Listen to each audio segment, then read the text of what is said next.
Cancer is a pretty ugly word, so when teammates and fans call a player as such, it really means that the person in question is a real asshole. Over the history of time, there have been many phenomenal players on the field that were so awful in the locker room that in most cases, it's all we remember about them. There's no I in team, right? But there are assholes in professional sports. Here are the 5 biggest active team cancers in all of sports. Okay, first things first, just being an asshole doesn't qualify you as a team cancer. Assholes in many cases can be incredible teammates. What will get you on this list is being a general malcontent, aggravating your own teammates, acting like a diva, and pissing off your own fans. I find it funnier if the player does well as an individual, yet the team doesn't enjoy success, because then you know that dude is the real problem. And remember, these are for active players, so everyone saying man ram, that's a different video. Number 5, Chris Sale. To say Chris Sale has a childish side in him is an understatement. And though he is a hell of a pitcher and former MVP of my fantasy team, a good teammate? Probably not. In 2016, Chris Sale was inexplicably scratched from a start, and the White Sox posted that he was involved in a non-physical clubhouse incident. Okay, that doesn't tell you much.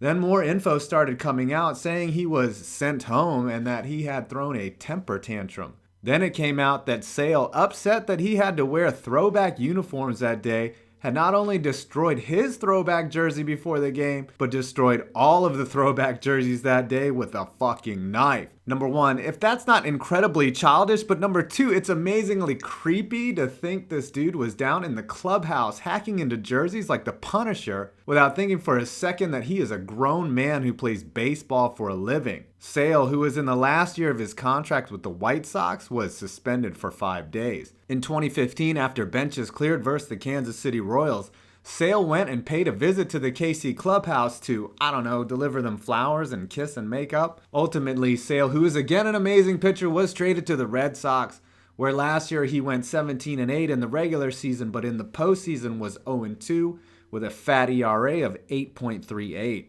Yuck. Number 4, Dwight Howard.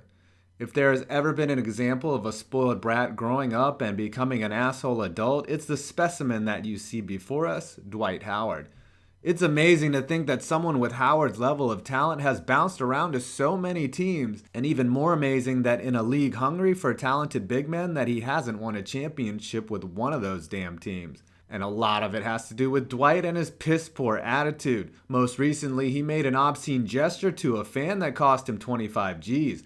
You would think last year being in his hometown would somehow appease him, but he had incident after incident in Atlanta that forced them to trade him away, which included him getting a flagrant 2 and his team losing after that, him quarreling on court with a teammate that led to a wide open 3 by Steph Curry, him going after a fan in the stands after a loss to the Lakers, and he was caught doing 95 and a 65 at 2 a.m., which was before a playoff game, and of course he got caught using Stickum when he was in Houston after Ronnie Millsap noticed the ball was stickier than a sock in a college dorm room. Of course, before all of this, everyone in Orlando knew how much of a cancer he was, requesting trade after trade to the Nets of all places, but eventually bringing his mutated cells to the Lakers, where he meshed with Kobe Bryant about as well as masturbating with the cheese grater. And Howard was out of shape and generally acted like someone who hates their job and takes 3-hour lunch breaks. Except, on the court. He is now a member of the sub-500 Hornets, and though he has been productive, it's only a matter of time before this diva gets on a stage and starts belting out his old hits. Number 3, Evander Kane. Hockey's version of a team cancer comes in the form of Evander Kane, a guy who could pass as a member of the Wayans family if he really wanted to. Almost as soon as Kane arrived in Winnipeg, the dude wanted out. Starting in 2011, rumors started to swirl about how he had requested a trade. Kane vehemently denied the rumors. In 2012, coach Claude Noel benched Kane and questioned his desire to play. Kane was not liked in Winnipeg, and it had been rumored that he walked out on several bills at bars. And his use of Twitter was appalling, and in 2013 posting a homophobic tweet which read, "Chris Bosh looked like a fairy going to the rim," which is actually kind of funny if you read into it. And anyway, but really, dude, you can't tweet that. In 2014, Kane was accused of assault in Vancouver. Get used to this. In 2015, Kane was scratched for a game after an incident with his own teammates. Get used to this too. And later in 2015, Kane was finally traded to the Sabres after missing most of the season and opting for surgery instead of playing on his hurt shoulder. In 2016, Kane was arrested in Buffalo for allegedly grabbing 3 women by the neck, and just a few days ago, Justin Falk got into it with Kane, calling him a bitch to his face. As the Sabres wilt away at the bottom of the league and Kane is back to being the cancer everyone says he is. Rumors are he's on the block again. I wonder if there's any team out there dumb enough to take him.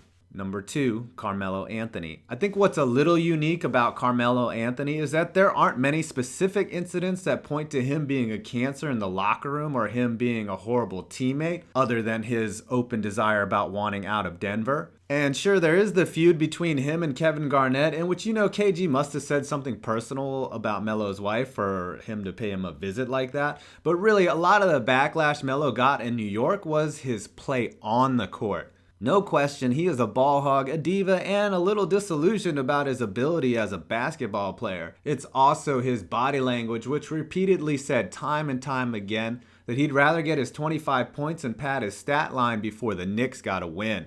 And that showed in the standings, as Knick team after Knick team underperformed and got bounced in the playoffs year after year. During the 5 minutes that was the peak of Jeremy Lin's career, even then people questioned whether he could play with other stars. Rumors and things like that don't come from nowhere, and it's been seen in his style of play really doesn't mesh well with others. And now, this year it may be that Father Time has finally caught up to Melo, as his scoring production has dropped, and he's essentially forced to play second fiddle to Westbrook. But I don't know if he ever gets a ring. But one thing can be said for sure, during his time in New York, he could never shed the labels his style of play slapped on his back. Number 1, Eli Apple. Okay, it's one thing for a fan base, the media, or a weenie YouTuber like myself to call someone a cancer. It's another to be called a cancer directly to the media by a teammate, and that teammate being well respected and arguably the best player on your team. And that's what Landon Collins did to Eli Apple, then apologized for doing it, but not before Apple was suspended for the Giants' last regular season game for conduct detrimental to the team, which was code for him fighting a coach and Collins in practice. The media has picked up stories of Apple being petulant, a malcontent, and an overall bad teammate. And what's even worse than his clubhouse behavior has been his on-field play, as all year Apple got burnt like a tourist visiting a Denver dispensary for the first time. Even funnier is that Apple's half-brother blamed his poor behavior on his mom, Annie Apple, who apparently is the person who is pulling all the strings and making him fight his teammates and coaches. Which I guess could be true, since it was reported that Apple was so immature he needed his mom around him constantly to do grown folks things. A few days ago, Apple went on a Twitter rampage, lashing out against his critics and childishly responding to their tweets, with Odell Beckham weighing in and telling Eli that he has to be bigger than that. You know it's bad when OBJ is telling you to grow up. Damn, son.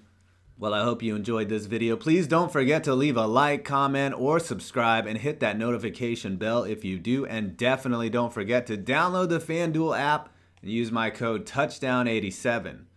I'm 5 Points Vids, and you made it to the end of this video.